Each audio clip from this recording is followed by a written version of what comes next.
Hello, hello, everyone. This is our very important program. Some people may say that mental health is not that important to discuss, but mental health is life and it's the up and downs of life. And we're going to talk about emotional intelligence and how important that is to mental health. Now, I want to tell my two experts that that's just another name for life. It really is just another name. Emotional intelligence. I mean, that's just maturity. That's maturity, that's wisdom, and that's discernment. And we just have added a name to it of emotional intelligence and help Daniel Goldman, if I say his name correctly, put his name out there, become prominent. Uh, I that's my opinion. I'm always the contrarian and stuff, but emotional intelligence is wisdom, and I would say it takes years to do that. What would you all say to my perspective on that? Well, that perspective, Miss Jennifer. Yeah, I don't know about that one. Wisdom. I think it has a lot to do with experience in life for sure. But I also think that it's a lot more to be defined in emotional intelligence. Because if you're saying that, that means to me, what I hear you saying is emotional intelligence is knowing what you're feeling, and that's it. It's a certain awareness, of course. Well, let me look at a few of the definitions here that we have for emotional intelligence, and we can get deeper into this. But I was asking you what you meant by the discernment and wisdom part, because I hear that emotional intelligence is knowing what you feel and understanding what you feel and based on your life experience. I don't know. Yes, that would be it. And so to ask a 25-year-old to have emotional intelligence from his frame of reference, he doesn't necessarily have the capacity to have a certain amount of emotional intelligence unless that has been embedded in him by his parents. And even in that case, it's limited by his actual experience and combined with what his parents have taught him. Let's ask Miss Andrea Rojas, what is your opinion on that?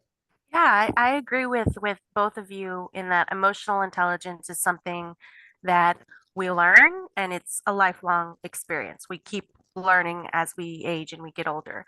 I think it has to do a lot with the ability to be aware and recognize your own emotions, being able to regulate your own emotions, and then also being able to recognize emotions in others. Um, and so I think it's something that sure, maturity, age, and time definitely do benefit that, but it's something that it's lifelong. We kind of spend our whole lives hopefully wanting to learn more, grow more in emotional intelligence. I want to give a couple of examples. When I was younger, I would ask myself, why do people act in that particular way? I remember I was at the television station, Channel 11, and, I was a young man, and, one of the guys who was working with me right next to me, putting in, filing, and so forth. Next thing I see him on the television screen doing the news or doing the weather. And of course, for a 25-year-old, I'm laughing. What are you doing on there? And so forth, so on. Not understanding how everything works. Now, at this age, of course, I totally understand that. And another example is that at this age, you can understand much more so the emotions of others, why they may be sad, why they may be happy, because you have a frame of reference to understand those particular things. Whereas a young person they may not have that type of skill yet. Let me read a little definition to give a further reference to this. Emotional intelligence refers to the ability to identify and manage emotions in oneself and others, and it focuses on the ability to deal with your own emotions. Its ability to notice, identify emotions in yourself and others through facial expressions, body language, and other things. So that's life experience. I don't know about, Miss Jennifer, what's the difference? I think that, like Andrea said, it does regard having that experience in life to understand, but you don't have to have life experience long term to understand your own emotions and identify the emotions of others. Children are born that way. I know my kids, when you have supportive, emotionally intelligent parents, right? Then we teach our children how to identify what they're feeling by, oh, you say it looks like you're mad about something.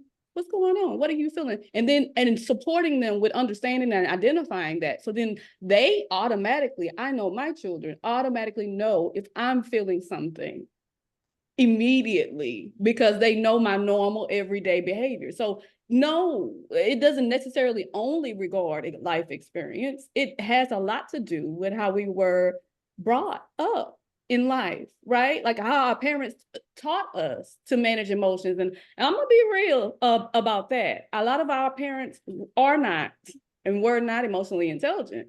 So because it was a lot of survival mode, a lot of disregarding emotions, stay in a child's place, disregard, and not even asking, you can't say this in this space and that. And that made us a lot of times hold out, suppress those emotions because we didn't want some certain outcome and that kind of thing. And so now with mental health care and emotional ability in this world now to be able to express more of what you're feeling, I think it gives younger people a better opportunity to be able to learn and become emotionally intelligent. Let me discuss some of the things that they say are affected or can be affected by emotional intelligence: empathy, For sure. empathy, self-awareness. Like you said, your kids are aware of certain things because you're born with those things. Now, when I was a young man, again, I say I could not understand why people did certain things. But as an older man, I can kind of read exactly why somebody did a certain thing or is doing a certain thing. In a lot of ways, if you have experience with that person. Now, not automatically without knowing a frame of reference, but if I have a frame of reference, I can say what that person's motivation is. So I think that like is mind reading, Baruti, and you don't really know that, and that's not emotional intelligence either. We don't predict what somebody is, why they're doing something. Now, all behavior is a form of communication. So usually, especially with a child, right? Like they're usually communicating something in behavior, but we don't know exactly why somebody does something else based on anything but what we believe that in behavior means. If that is true, and you'll get in trouble if you just say automatically, this person does this because of this. right. As a frame of reference, if you have that frame of reference, you can have an ideal. Now, you shouldn't act upon that judgment until it gets verified. But I believe I have learned and been able to discern, in I say 75% of the cases, if I have a frame of reference, why somebody does what they do. But you are right, that may be a Barudiism, not necessarily a form of emotional intelligence. But let me further go into what they say are factors that factor into emotional intelligence: curiosity, analytical mind, belief, adaptability, needs and wants, uh, your passion, your optimism, and your desire to help others. They say these are factors, I guess, that decide how you use your emotional intelligence. We all have emotional intelligence. We all have emotional intelligence if we have lived on this earth. We have a certain amount of emotion. Everybody has emotions, wouldn't you say that? I definitely agree. Okay, so But a part of emotionally our intelligent and growth is emotions are we have to learn how to manage our emotions. Now, there are people that are still at 60 years old trying to work on that. I understand that. But in the area of this conversation in this episode, we are talking about how emotional intelligence can be beneficial to your stable mental health. And so talk about that, how good emotional intelligence can help you stabilize your mental health. Andrea, what are your response? I just want you to talk a little bit. You want me to talk? I think I think a lot of the things that I see a lot is our this inability to control our emotions or to not really know what's going on inside of us. And I think sometimes we suffer in our relationships when we are having these big emotions, anger, frustration, loneliness, grief, and we do not know what to make of it, right? Or even how to move through those emotions in a way that's not detrimental to ourselves or our relationships. So, emotional intelligence is learning, being aware of first of all of what is going on inside you, your emotions, and then being aware of how we can then regulate that, and then how you can kind of break down how other people are feeling too. Kind of recognizing maybe even the curiosity of the patterns of emotions you feel. Why do I react in this way, or why do I act in this way when this happens in my life? And I think that's towards a path to greater mental health. Because once we start being curious, once we start analyzing and being aware of what's going on internally, we can hopefully get to our place where we can be better to ourselves and be better in relationships, right? Not constantly have this strife or this self-sabotage, right? Or lead to detrimental, ending of relationships. I again, I kind of start where I started this conversation. In my opinion, emotional intelligence is not necessarily a novel thing. Now, It is. okay, I, I I just give a little argument to that. Everybody goes through emotions. We may not know the term emotional intelligence. We may not, know certain coping skills to help us with that. I give you an example. A 25-year-old, or when I was 25, I had a very much of a difficulty, again, understanding why people did things and then why I was limited in certain things that I wanted to do. But as you go along, you start to learn those things, and that's just the natural That's not an progression of life. emotion, Baruti. That's Say not an again. emotion that you're describing. You're saying what your behavior is, but you're not saying what the emotion is that is associated with it.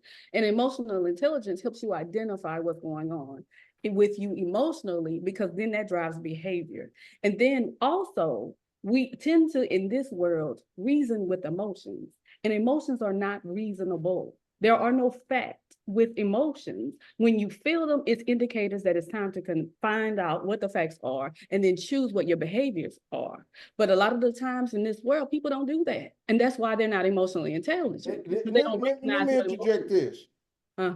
We know when we're sad, and usually we know why we're sad. We know why we're mad, and 95% of the time,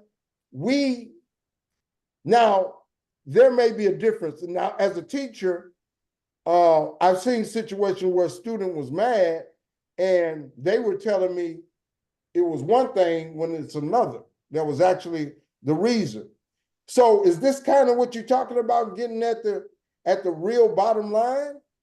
And that's kind Definitely. of emotional intelligence? Is And that then partially, that's what I'm referring to. Yes, that's not so that you're talking about identifying the emotion, which is the basis of understanding emotions, and then not reacting because you feel an emotion. Like I know if multiple times you brought up how men usually, because I think of the world and the lack of experience identifying emotions, react angrily or shut down and things of that nature when they're feeling an emotion. And that's primarily because one, it's not supported in our environment where we live, that, you know, men can express those emotions, right? So that is the first part of it. Identifying it, yes, but then also regulating it means, you had a question for me? yes?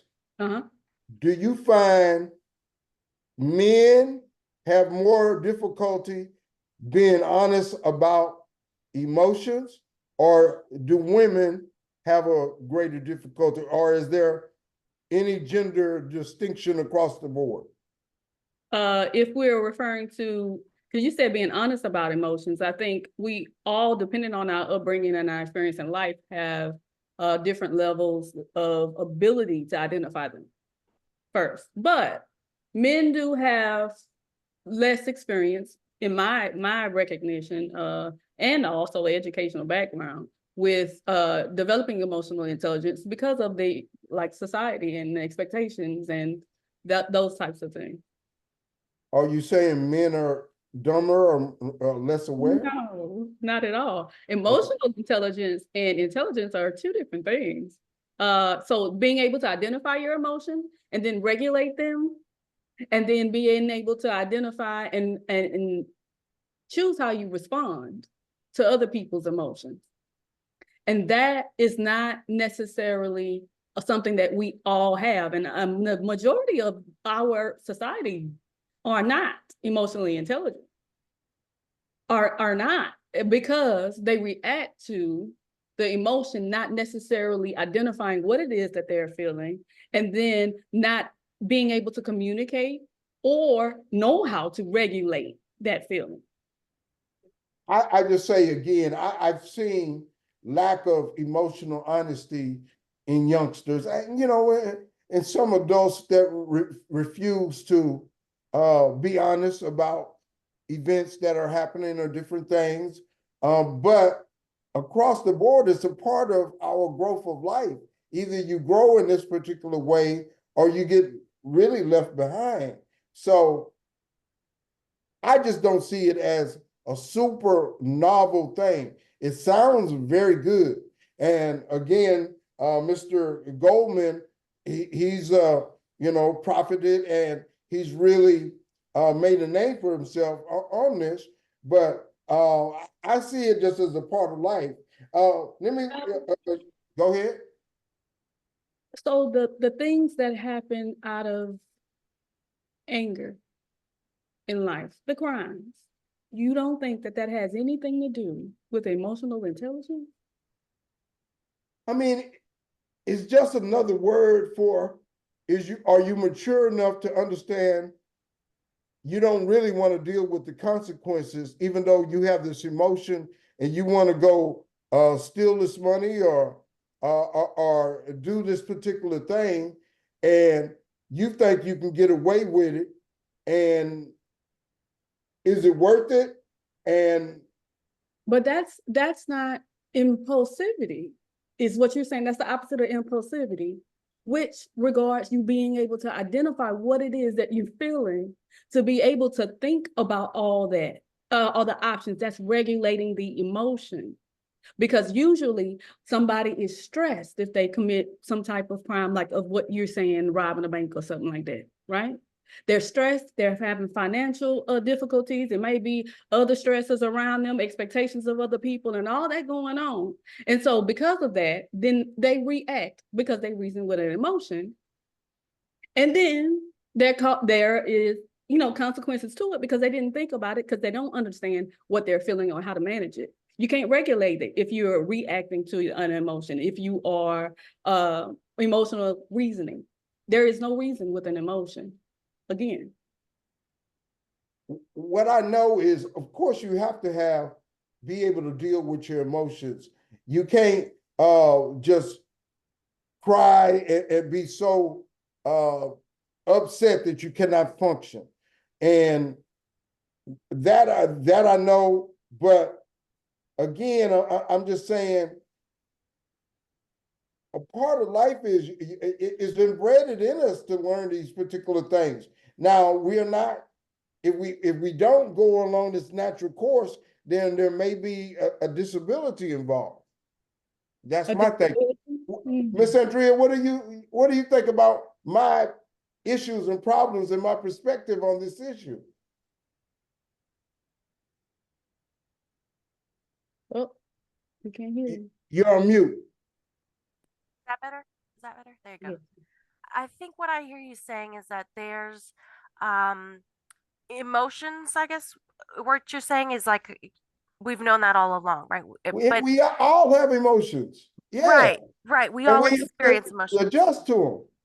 I think the level to which we are curious and we understand our emotions, I think that varies on a person by person basis. I don't think that we're all at the same level. I think it depends on how attuned you are, how you were raised, like Miss Jennifer said, how you were brought up.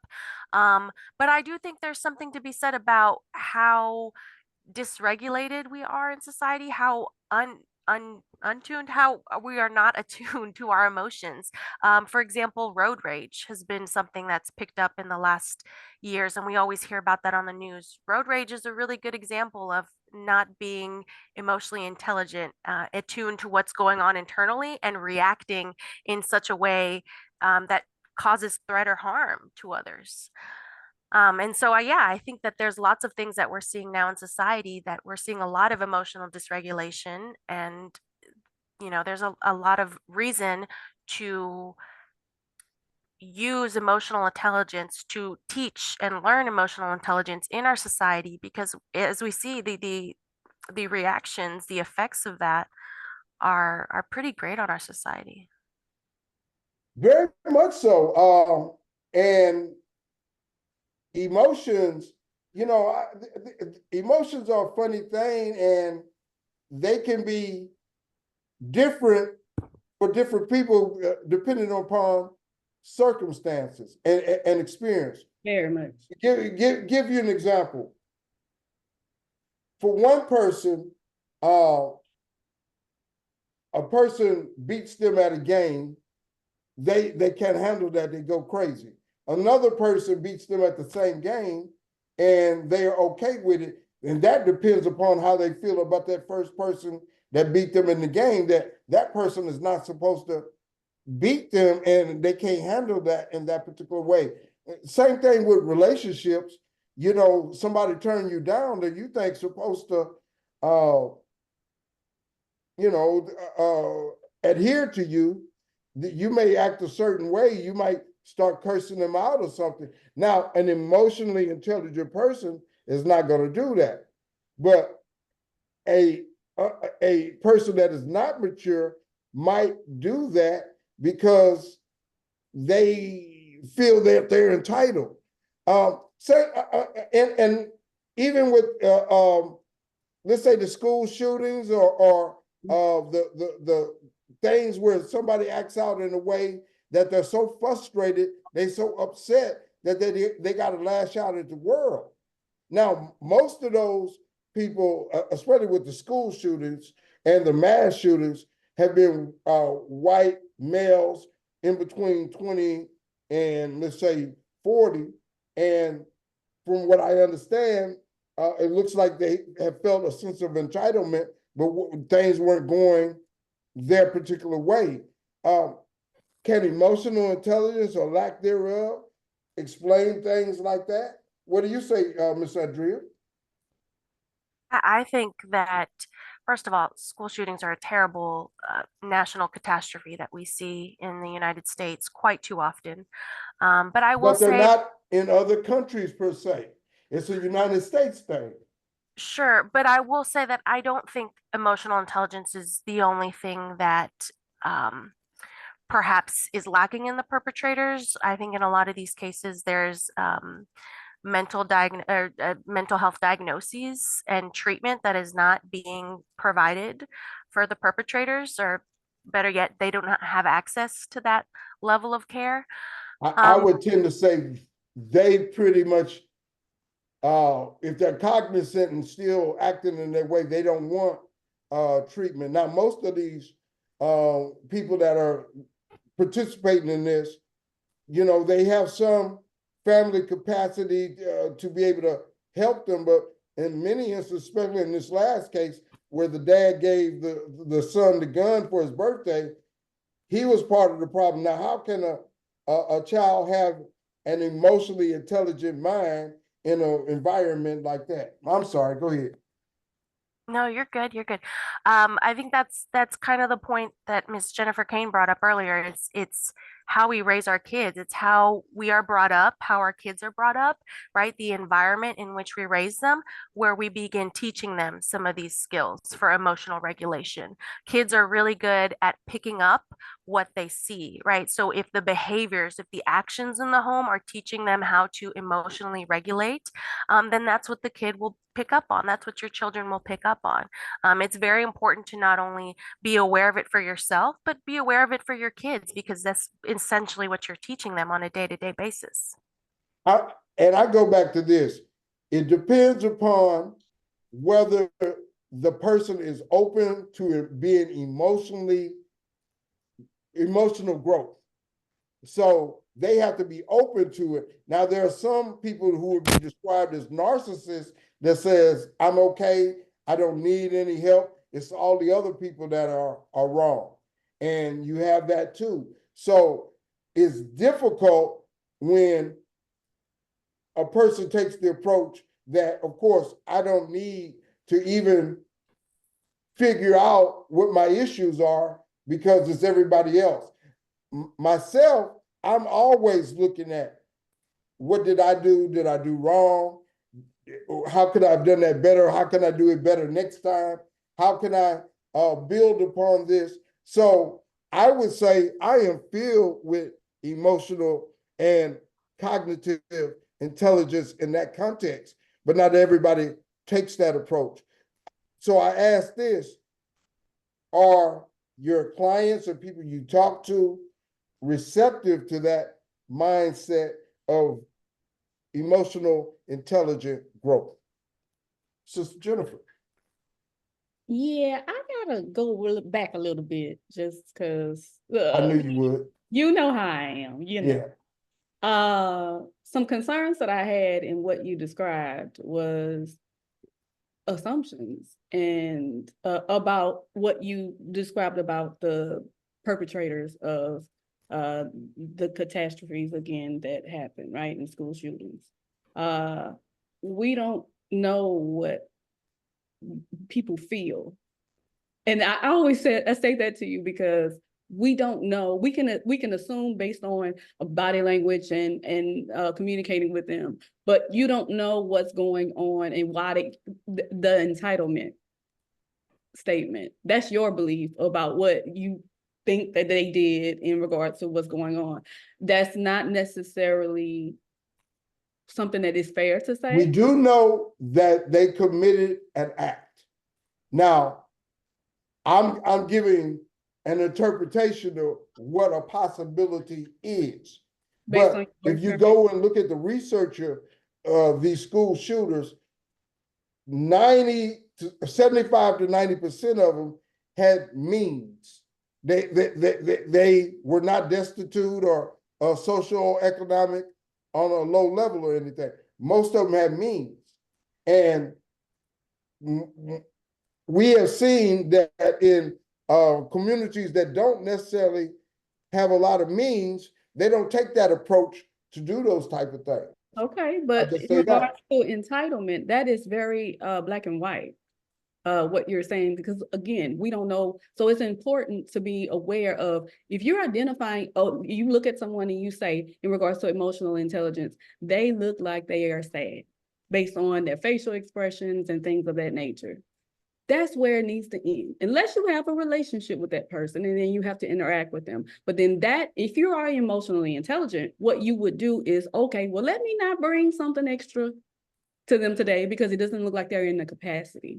How can I support them with making their day a little bit better? If I can bring them, if it's a coworker, bringing them some coffee or something that you know that they like, then that can help the work day go by well, and you feel better and they feel better because they feel seen. That's the other thing about being children. If we don't have the support of our parents by them saying, and if we didn't get that in our childhood, well, let me spend time with this child, no matter what they are feeling, and making the time to be aware, present and aware, and notice what they're feeling, and then put a name to it.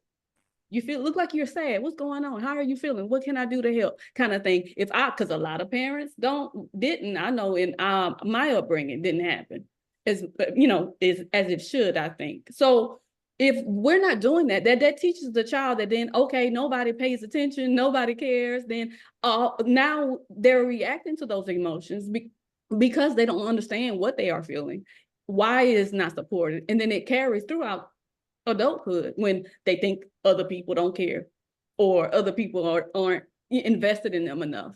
And then they react sometimes to get the attention, to be seen, because of that experience throughout their lives. We don't know what other people have been through. We don't know. But what we can do is be mindful of what we notice and not mind reading about the reason that they may be feeling or reacting some other way, unless it's like our significant other. And then that's when we have to have conversations and not make assumptions. I'm gonna just go to a real. I think everybody has assumptions. They don't all act upon them. Now, We shouldn't. yeah, I mean, and we shouldn't. However, we have biases and assumptions every day and every thought. Mm-hmm. And that can be helpful at some time. But again, we shouldn't act upon them unless we have a frame of reference. I agree with that. But in the case of what we were talking about with the perpetrators and so forth and so on, certainly signs have been there in that community or in that family. They just didn't act upon them, and that is a shame. But emotional intelligence, do you think it would be beneficial to kind of teach a course like this in school, or what is the practical use? How would you use it in your practice? Is it a part of your initial assessment that you have with your clients to determine what level of emotional intelligence they are at? Either one of you? I think that's a part of what we assess in general, right? Because their responses and communication, all of those things, when we ask questions about what brought them there and what problems they are coming to address, kind of thing, is what we recognize. Now, every part of therapy is regarding emotional intelligence, in my perspective. You have to know what you're feeling to be able, one, to even take the steps to make an appointment. Right? Like just not saying something not right. I'm not doing the things in a way that's moving me towards my rich and meaningful life, the life that I want to live, the person that I want to be. So I have to go and talk to somebody that is not my personal, friends and family who have those biases, to be able to get the support that I need. For sure.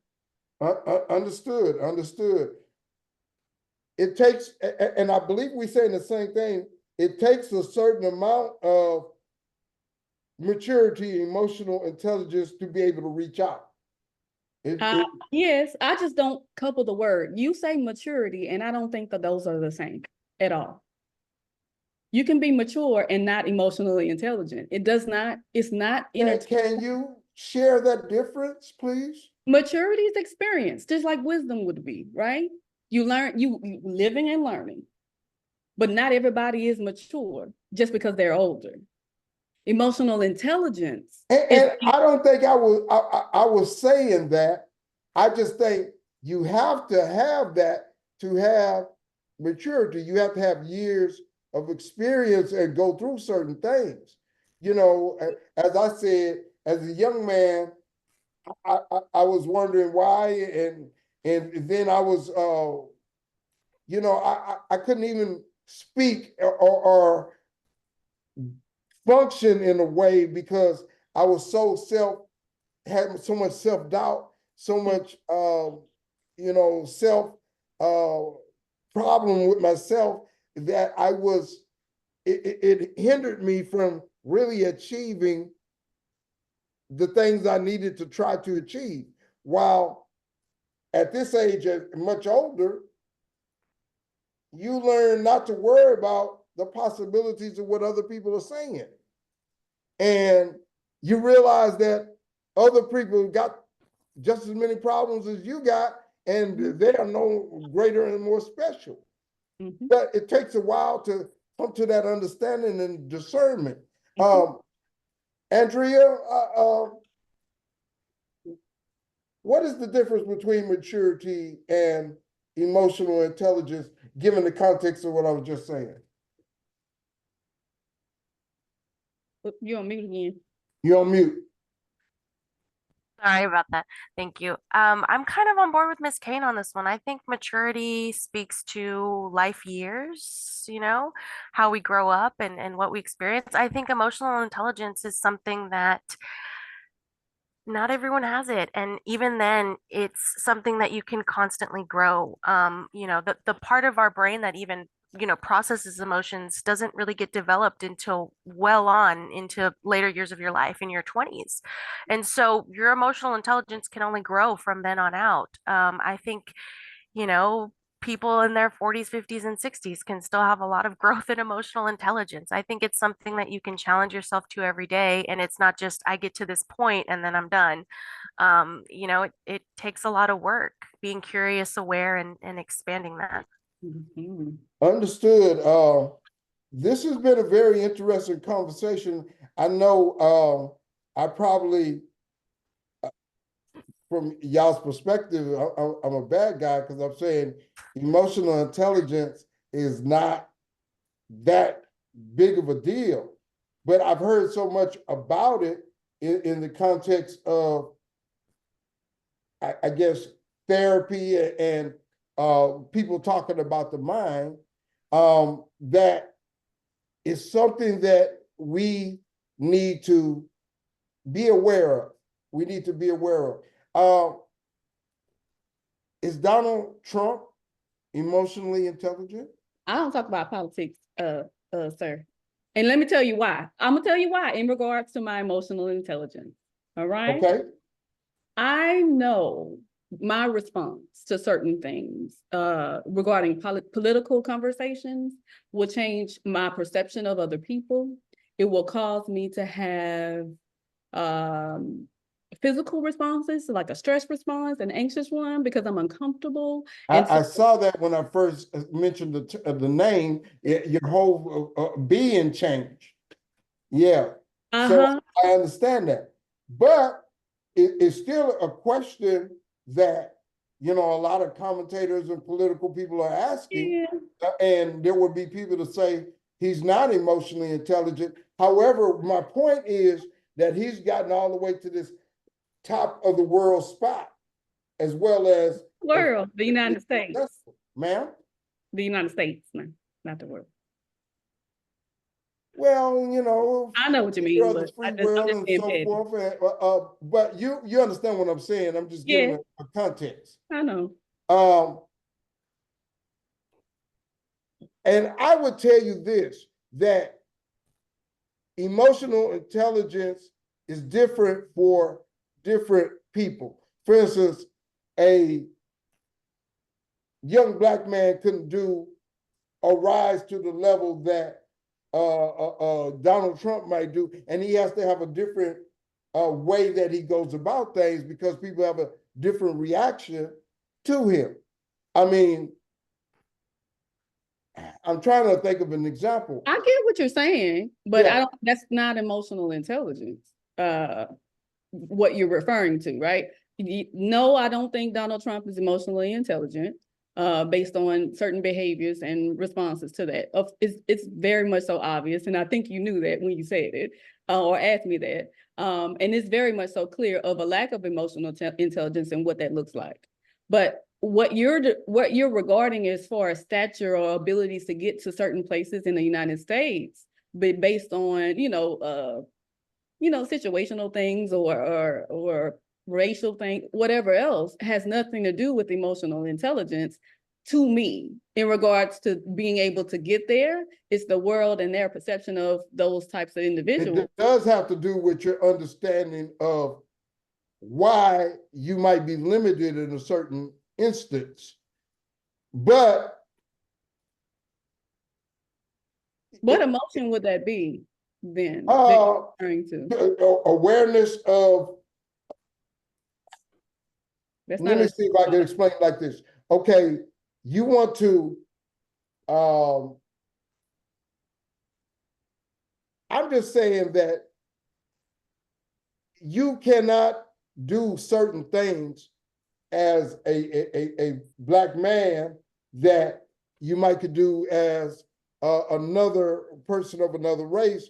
And it doesn't necessarily have to do with the people around you. It has to deal with, I mean, of course it has to deal with the people around you, but what I'm saying is your understanding. Let me give you this example.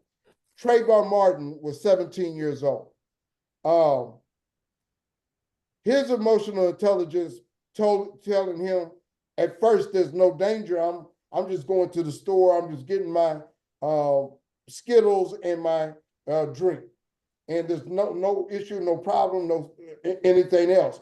I'm gonna look in these people window as I'm chilling, but his emotional understanding led him to believe that there is no issue for him because he was not mature enough at that time, and he did not have the enough frame of reference at that particular time to understand that it's not the same for me.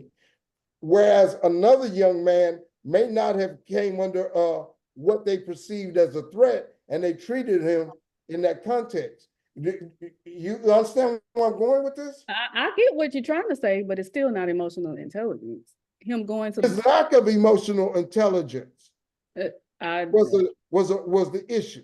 His lack of emotional intelligence, because he did not have enough experience to understand what kind of situation he was in, or what just his mere presence might have on other people. Emotions aren't outcomes, though. Emotions aren't outcomes. Emotions are what our bodies do in response to certain situations, even our previous experiences with certain things. Because what you're saying is what a schema is. Our experiences teach us what to expect, right? And so you're through in life, when the maturity references that you're given, that's what I'm hearing you say, but that's not regarding emotional intelligence. He may have had experience going to that store and not having a problem. And then that day there was a problem. Emotional intelligence had nothing to do with that part. Now his response may have, in the situation where there was a conflict, right? But that initial, like the way that you were describing it, is based on schema, perception, and it could be experience, like you said, maturity, but that is not what emotional intelligence regards. It's more about what you're feeling and identifying that and being able to manage. So what you're saying really across the board is basically we all have the capacity for emotional intelligence, and maybe in the same context, but maybe just different circumstances because of the people involved. Is that basically it? Yes, that is very much so true. That yeah, we have, based on other people's emotional intelligence or lack thereof, there are different responses and outcomes and behaviors that are exhibited, right? Because of that. But we don't have control over other people. So, that's not Sure. something that we can be emotionally intelligent enough to prevent. There is Mhm. But no a part way. of emotional intelligence is to understand that we have a limited amount of influence over other people. And and that is a growth and like a baby understands they can cry and make you have a reaction.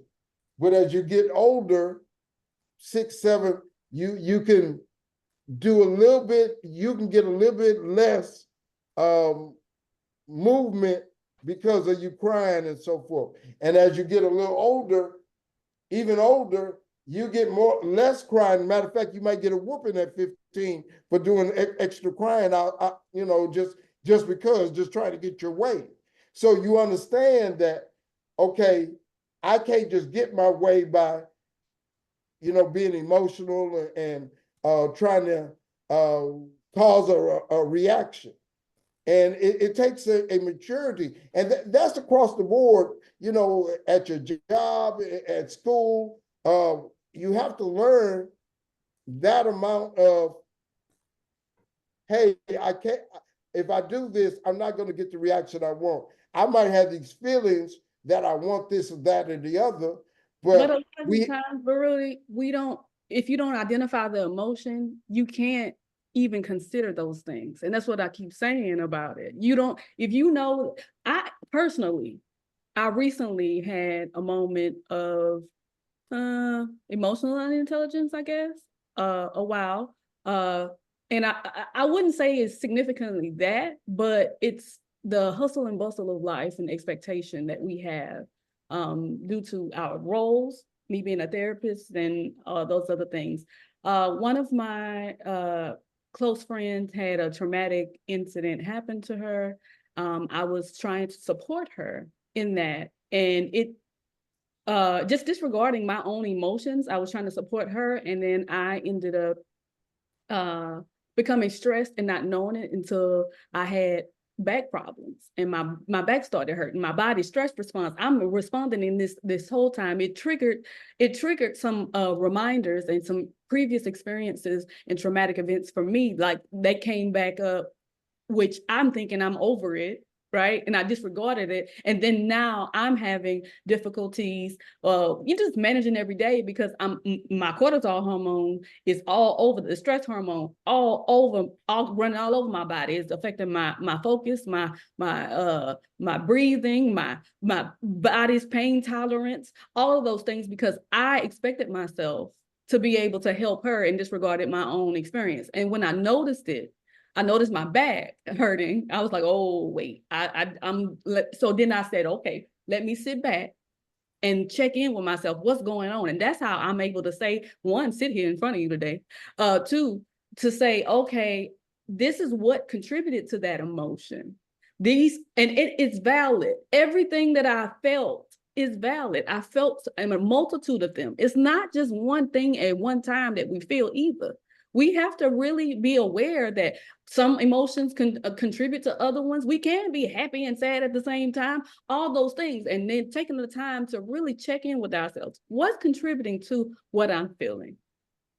Is this response factual in that somebody did something detrimental to themselves, or there was some kind of crisis and I'm caring about that person, then I'm sad or I'm stressed or I'm worried about them. Yes, it is.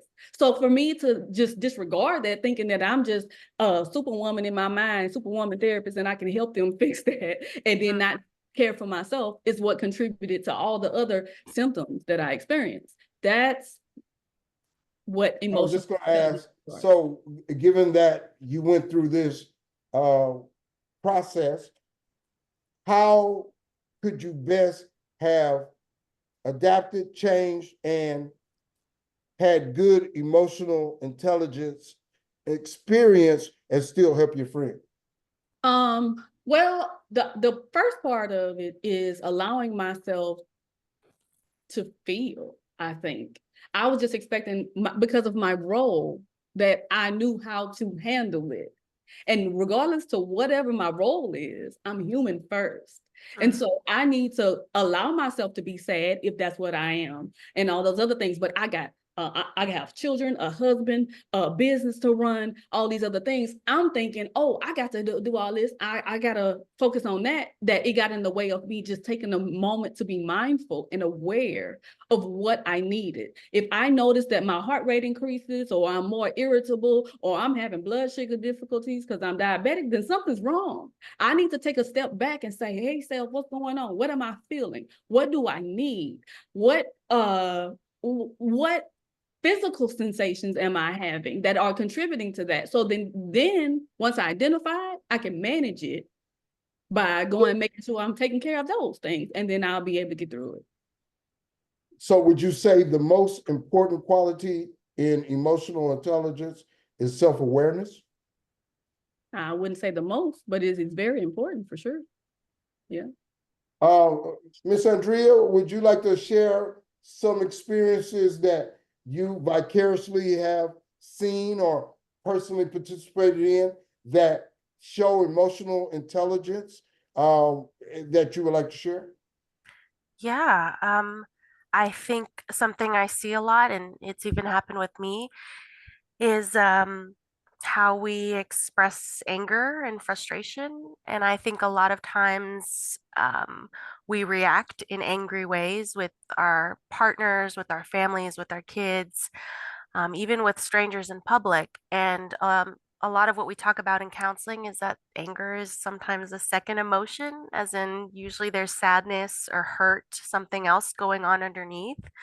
And so being emotionally intelligent is taking that time, that self-awareness, to pause and say, okay, I'm perhaps feeling some anger, some frustration. I'm wanting to react in a certain way.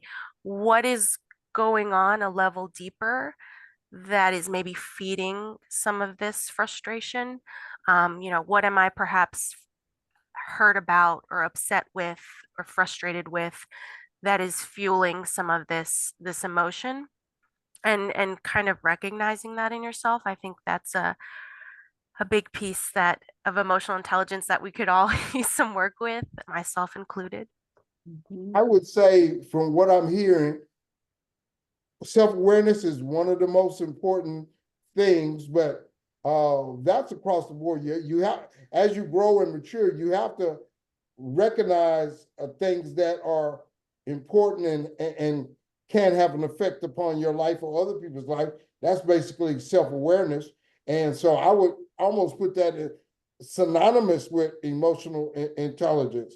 And I think that is very important. Yes, we all have to grow to have a certain amount of self-awareness and be able to react and, I guess, work with and grow in our self-awareness. But it still takes a while. It takes a while. We are toward the end of our show, and I want to give both of my guests, beautiful ladies, to share whatever they would like to share about emotional intelligence and how somebody that's having, a certain crisis, what they need to do to calm themselves and kind of get themselves back together. Do they need to go through some kind of therapy or disciplines, or what do they need to do? Miss Andrea, can you start? Yeah, absolutely. Um, I will just share a quick bit. A good thing that I like to work on with others and with myself is you have to name it to claim it. You have to name the emotion to be able to claim what is happening within you, and your reactions. And so sitting with yourself for a moment, and there's a feelings wheel behind me, but what am I going through? What is this emotion? Name it to be able to claim it. I am feeling disappointed. Okay, now I can claim it. What can I do about it? What would help me in this moment? How can I feel supported? Who can I reach out to? Yeah, I think that's my best bit. Understood, understood. Miss Jennifer? I love that Andrea one has that feelings wheel right there. And I have multiple there too, because even in the moment that we're experiencing emotion, we typically identify that we're feeling the primary ones: mad, sad, happy, whatever else. And we don't really take the time enough to identify it. Even being a therapist, when I'm feeling it, I don't recognize it until I take a moment and a step back to take care of myself first. So usually when we are feeling those intense emotions that are distressful, we are responding in that fight or flight.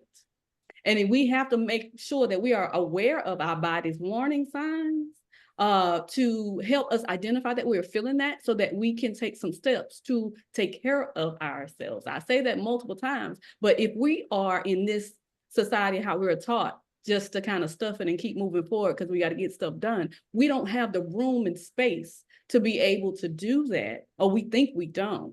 And so we don't, and that's exactly what I was describing too.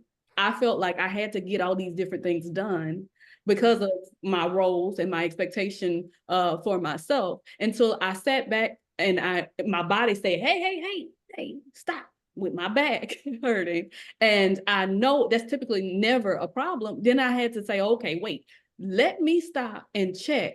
What am I feeling? And I was feeling a multitude of things. And I took that time and identified it. And after that, I did something with it. What are my goals? What am I trying to do? I want to help my friend. I'm worried about my friend. I want to help her, but I also got to take care of myself to be able to.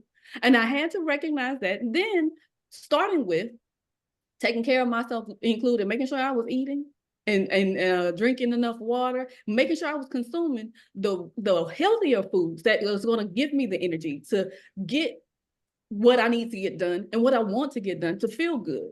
I had to make sure that I was not doing, I'm always in the gym. My back hurts. I couldn't just do what I'm used to doing, thinking that I'm accomplishing something when I'm struggling, suffering physically. I had to get a lot more rest.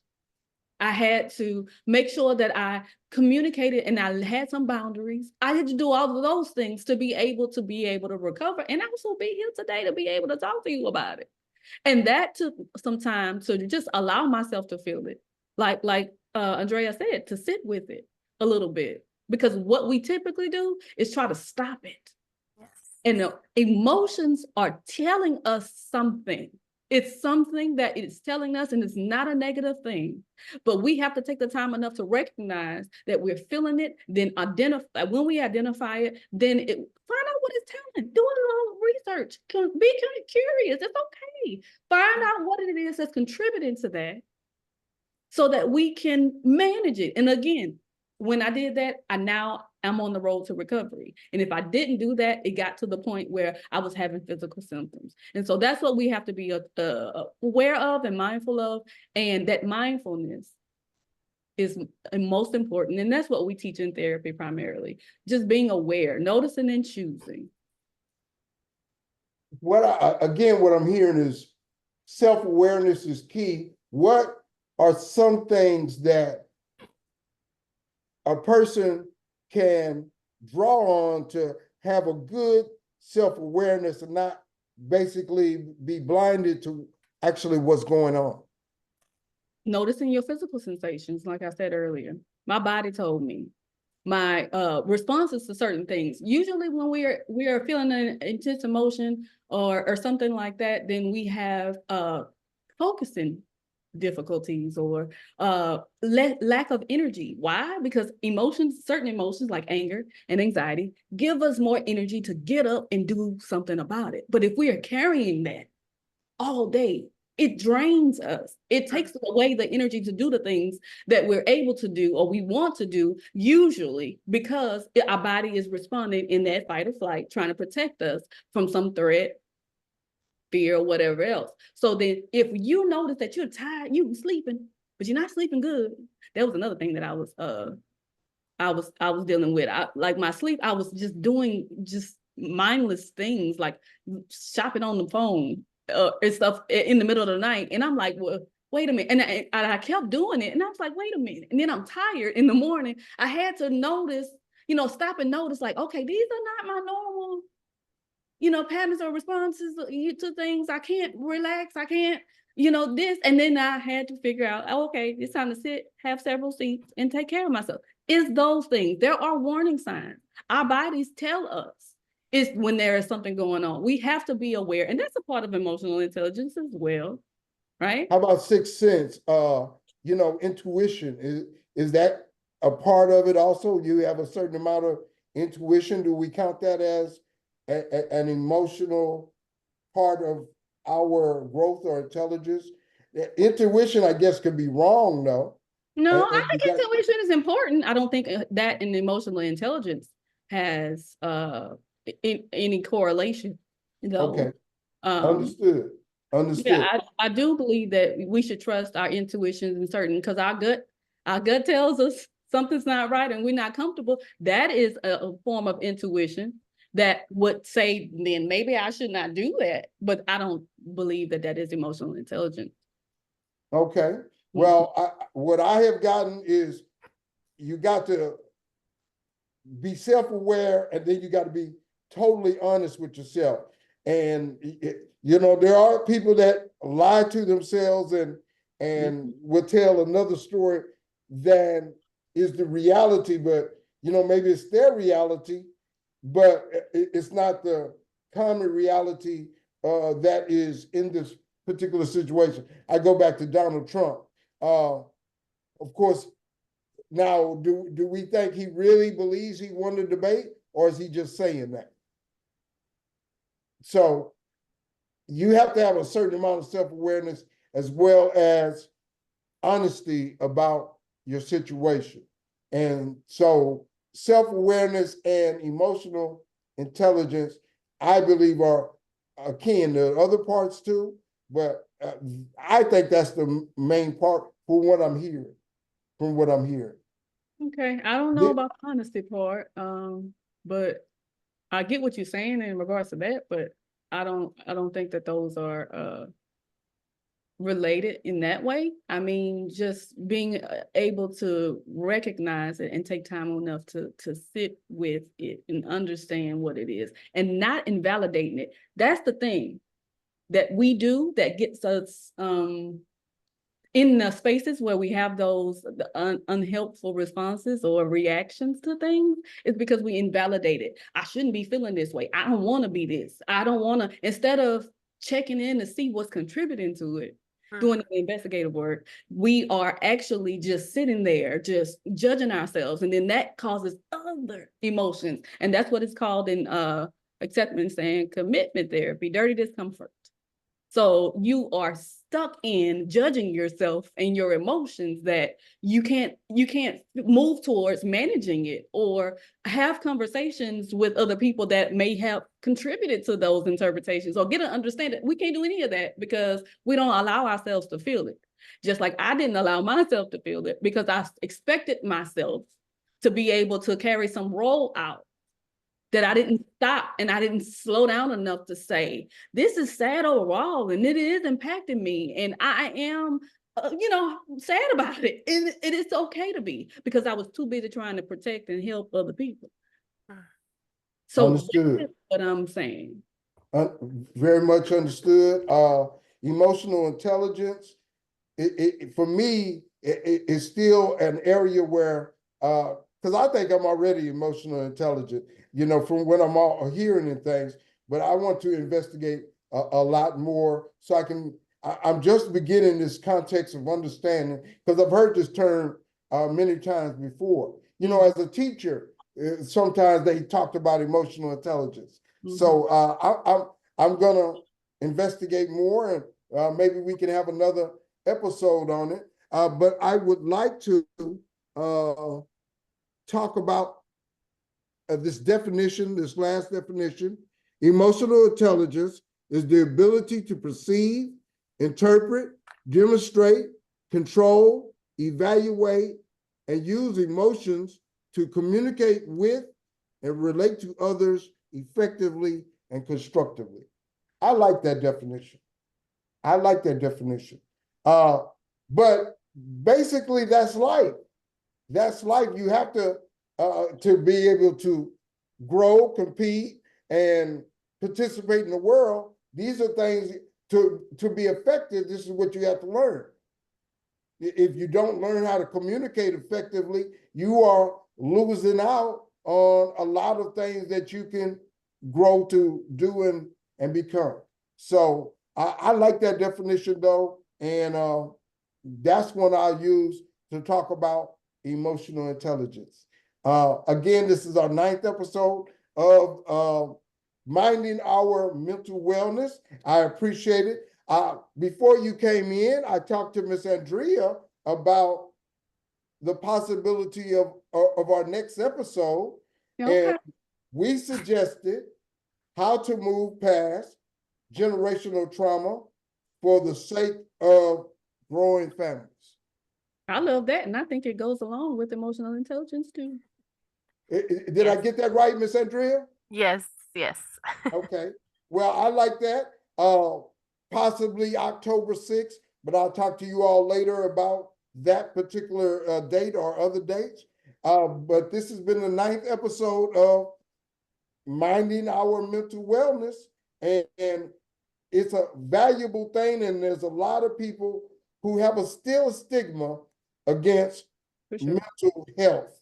And anything we could do to kind of lessen that stigma is a good thing, in my opinion. So, a final word, Miss Andrea, you want to tell people how to contact you, or if they want to argue with you about something you said, is there a way that they can? Sure, you can look me up through our practice online, Adorned Counseling, or just Andrea Rojas through Psychology Today, and you'll find my profile if you'd like to reach out. All right. Well, thank you very much. We appreciate it, and we thank you for showing or being here with us. Miss Jennifer, the final word. I feel like we all should have an emotion wheel. Including We all you. should do what? Have an emotion wheel. Here's mine on my phone. I got one on my computer. An emotional wheel? An emotion Feelings wheel. wheel. So on this emotion wheel, there are the primary emotions in the middle: happy, sad, fear, disgust, right? But then there are more, after you pick one area, they're like fear, right? Then anxious is there. And then it also expands out to more detailed descriptions of what we feel. And I use this, it appears Andrea uses it as well. Still, even though we do this, you know, and understand emotions and are emotionally intelligent and all these other things, it doesn't mean that in the feeling of those emotions that we're able to identify it as quickly and understand what it is that we truly are feeling. And the wheel helps us identify what that is that we're feeling. And then we can relate that to other situations or that we have going forward, and we'll know, well, okay, I'm feeling this. This is what I need to do to be able to manage that kind of thing. That I think is the most emotionally intelligent way to manage that life thing that you keep talking about. If we can't identify what we feel with a word, then we can't manage it either. And then if we can't do that, then we're not going to be having to live the life that we want and deserve and feeling good about it. So where can our audience take part in getting an emotional wheel, you say it is? I got my, you can print them. I send them to my clients. If you Google emotion wheel, there are so many forms of it. I got mine from Temu, I believe, these because it was cheaper. Amazon has them. You can get them anywhere. What's included in the emotional wheel? I know you said there's, barometers for happy, sad, and just a different lot of things under different that. words to describe an emotion that you usually wouldn't describe it as, because all we usually do are those 5 primary emotions: happy, sad, mad, those emotions, right? But there are, look how many are on here. Oh yeah. And so it helps you understand And then when I talk to my clients and I ask them about what they're feeling, then I get them to bring the wheel out because I sent it to them. Then they feel more empowered because they understand what they are feeling, because usually they're being invalidated by somebody else or what they think they should feel, or don't even understand what it is they're feeling. And that will help you understand that. And then also you can feel more than one thing at a time. I think most people believe that you just, oh, I'm sad, I'm just sad. And that's not the case. It's a whole bunch of other things that you can be feeling, and they all are valid if you take the time to just be curious about what is contributing to it. And then, take care of yourself. So you could be sad, you could be depressed, you could be angry, all at the same time. Very much. Yep. Yeah. I've been there before, so I understand. I think most people in the audience have been there before. You might just think you have a few more issues and problems than other people, but no, we all go through that similar kind of thing. So, we are at the end of our show, and we thank our guests, and we will be back for another episode in October, and we'll let you know when that exact date is, and we'll let you know the title and the subject. And Minding Our Mental Wellness is a very important show, and we're going to continue. We're going to thank you, and we'll see you next time on Minding Our Mental Wellness. Thank you.